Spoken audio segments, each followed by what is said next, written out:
Hello, I'm Amanda Haste. I'm a musicologist, and my primary research interest is the way we use music to construct our identity, or rather identities. Today, I'm looking at how this plays out when someone chooses to reject the secular world in favour of the religious life. My findings are based on my ethnographic research among 21st century monks and nuns, collectively known as monastics or the religious, in Britain and North America. When a new monk or nun takes their final vows of poverty, chastity, and obedience, they're rejecting the materialism and individuality of the secular world in favour of the self-abnegation of religious life. Having relinquished their old worldly self to be in the world but not of it, each must now forge a new religious identity in order to situate themselves successfully within the monastic landscape.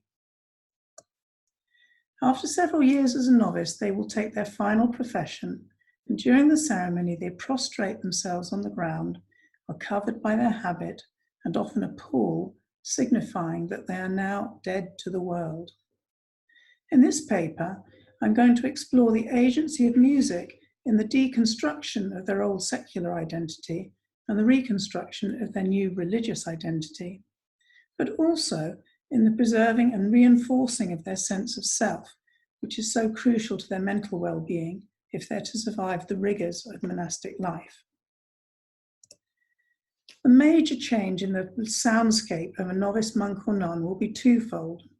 Firstly, silence, and secondly, the chant.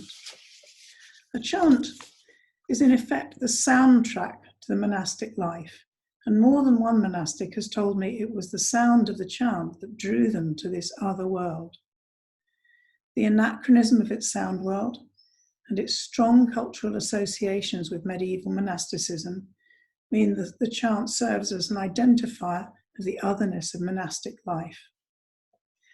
It thus produces what music therapist Isabel Frona Hagemann has called entfremdung, or estrangement from life in mainstream society. In a practical sense, the free speech rhythm and lack of regular meter of the chant, along with the long breaths needed to sustain the phrases, mean the singers are obliged to listen to each other, to think, feel, and breathe together. And this means the chant is unmatched in its ability to strengthen the communal bond. But how do individual monks and nuns negotiate this change in the musical landscape and this emphasis on group identity and communal bonding without losing their sense of self? In order to explore this, I'll be using case studies to examine the way monastics regulate their own singing and playing, their musical compositions, and their recreational listening before drawing conclusions on the agency of music in this transition. I would suggest that for the majority of people, being deprived of their choice of music would be a challenge. But as a musician myself, I was particularly concerned with the effect of this deprivation on those for whom music had always played a central role in their lives. Traditionally, a novice with special gifts was told that these were irrelevant once they joined their community. Any gifts which set them apart or could give them a sense of superiority over their brothers or sisters may lead to the sin of pride. So accomplished musicians were often given menial work as an exercise in humility, rather than allowing them to play the music they played so well. Sister Millicent Mary is typical of this attitude. She entered her monastery in the 1950s, having recently graduated as a pianist from one of London's top conservatoires. When she asked whether she should bring her piano music, she was told absolutely not, she would not be allowed to play, that she would have to immerse herself in the chant, and this she did, accepting it as a necessary step towards her religious vocation. However, it was later recognized that rather than denying these gifts, it was good for the individual and the community if musical skills were encouraged. Indeed, decades of secular feminism meant that many nuns reject the requirement to be totally self-abnegating, and their notion of religious life does not include the pointless and defacing suppression of individuality. Sister Susan was an accomplished clarinetist when she entered her community in the 1980s. And in this instance, she was encouraged to pursue her studies. By then, the communities had recognized that such skills could not only be used as an income stream for the community, for instance, through music teaching, but would also act as an insurance policy, because Sister Sheila would be able to earn her living should she ever choose to leave the religious life. So for her, the chant was an addition to her repertoire rather than replacing it. Others, however, chose to reinvent themselves when they crossed the threshold of their community. Brother Peter had been a professional opera and lieder singer. He'd worked all over Europe and the USA before joining his monastery. In an effort to move away from his previous identity as a singer, Brother Peter says he didn't sing for over a year when he entered community. This is interesting because, of course, he was singing every day in chapel. But this was manifestly different from the singing of his old life. In answer to my questions, he confirmed that much of this had to do with the necessity to subsume his old performing persona, his identity as a soloist, being centre stage, projecting his voice to all and sundry.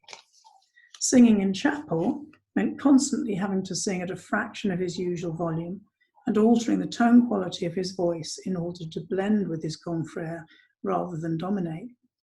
He found this very difficult and described it as being forced to sing in a whisper for the many hours spent in chapel every day. Indeed, he eventually left his monastery and resumed his professional life. His superior told me that Brother Peter had never really stopped needing to perform at a high level, and that his frustration and what others perceived as a lack of respect for their more limited musical skills had led to friction in the community. Many monastics become involved in composing music, either to fulfill a need in the community or to satisfy their own creativity. The resulting compositions vary from simple melody lines to full-blown four-part harmony, but I've observed a very clear differentiation between secular and monastic genre, and this is very often crystallized in the way these compositions are presented.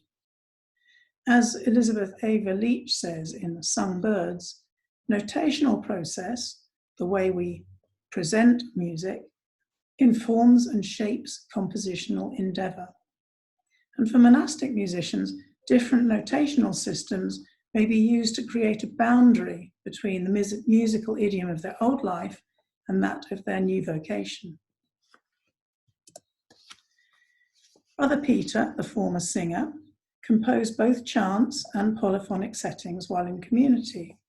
Here you can see an anthem submitted for a conference of monastic musicians, which he's presented in the square notation used for chants. But for his polyphonic setting of George Herbert's Rise Heart, Thy Lord is Risen, he's used the staff notation used for secular music. In fact, these are logical choices because they're the most appropriate notational methods for each of these pieces. However, the same encoding occurs elsewhere, and these appear to be born of a conscious desire to identify the music as monastic, whether or not the encoding is musically appropriate. Here you can see a piece by a British nun, which is notated using square notation. But this is sadly inadequate for several reasons. Firstly, square notation is written on only 4 lines because chant has a very narrow range of only 6 to 8 notes. But this composition has a range of 10 notes, so she's had to use ledger lines to extend the staves, something that never happens in chant notation. Secondly, the square notation only gives an approximation of note length. The neumes signify only long, short, or shorter, but the duration isn't specified. Whereas this song is actually in a very strong metrical rhythm. And thirdly, the song is polyphonic, breaking out into no fewer than 5 parts at the end. Here, Sister Mary Gregory has had to be very creative with her layout in order to convey this. So we end up with a piece that looks like monastic music, even though it's in a modern genre. And as a reality check, this is what it actually sounds like.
But what of the role of music as recreation? Thanks to technological advances, they can now indulge in recreational listening in the private sphere. And so they're free to use music to explore and express their social and cultural background. This slide shows you some images of the preferred listening of some British nuns, some of which may surprise you. First, on the left, you can see the hard rock band Guns N' Roses, because one Mother Superior, Sister Scholastica, told me she adored Guns N' Roses, but she no longer listened to them as it didn't fit with her new life. Others, whose musical tastes seem to fit more comfortably with the demands of religious life, have retained their preferences. Sister Benedicta, a highly trained classical musician, claimed she couldn't survive the rigors of monastic life without the sublime transcendence of Bach and Mozart. And then there's Bob Marley, because Sister Agnes, who was born in the West Indies and has lived in an English community for many years, remains an avid fan of reggae music. She reinforces her cultural identity by listening to Bob Marley and other reggae artists, whose music she describes as the sound of home. In the vast majority of cases, the call to religious life is reflected in recreational listening, encompassing genres which also value silence, stillness, and discipline, with or without a religious message. In other cases, previously enjoyed genres such as heavy rock have been deliberately forsaken. On the other hand, for a novice trying to reinvent themselves, the transformative power of music can be brought into play. In censoring their listening experience and abandoning the trappings of their old life, but retaining well-loved and suitable genres, they're using programming to help transform themselves from a secular, worldly person into the dedicated religious they would wish to become. Music thus provides a valuable tool in self-programming and self-care. And this personal programming can be used to create, enhance, or sustain both transitory moods or to regulate their self-conception. In other words, they're using music to promote their own identity as an individual. While some religious feel the need to experience music in the here and now, others are able to access what Gerald Manley Hopkins called the inscape, even when not engaged in active music making. In her book, Seasons of the Spirit, Meditations of a Jogging Nun, Sister Helena Marie of the Community of the Holy Spirit in New York describes the release she experiences when jogging through the city's Riverside Park. She's an accomplished pianist, and she responds to the passing seasons in terms of rhythm and orchestral colour. Wonderful descriptions here.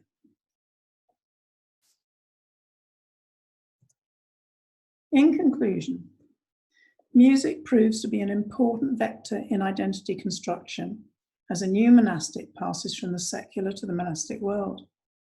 It shows an awareness of the border between secular and religious life, but also the need for a certain porosity which allows the individual to retain their sense of self. The chant provides an important signifier of otherness, both symbolically and practically, and chanting together is a crucial element in creating community cohesion and group bonding. However, the continued, if modified, use of music in their lives is an important means of self-care and allows them to reinforce their own personal and cultural identities. There's no doubt that entering a monastery or convent involves huge changes in lifestyle. But while this transition necessitates renegotiation, it doesn't, and indeed shouldn't, mean a relinquishing of the sense of who one is. In other words, being dead to the world does not mean being dead to oneself. Thank you.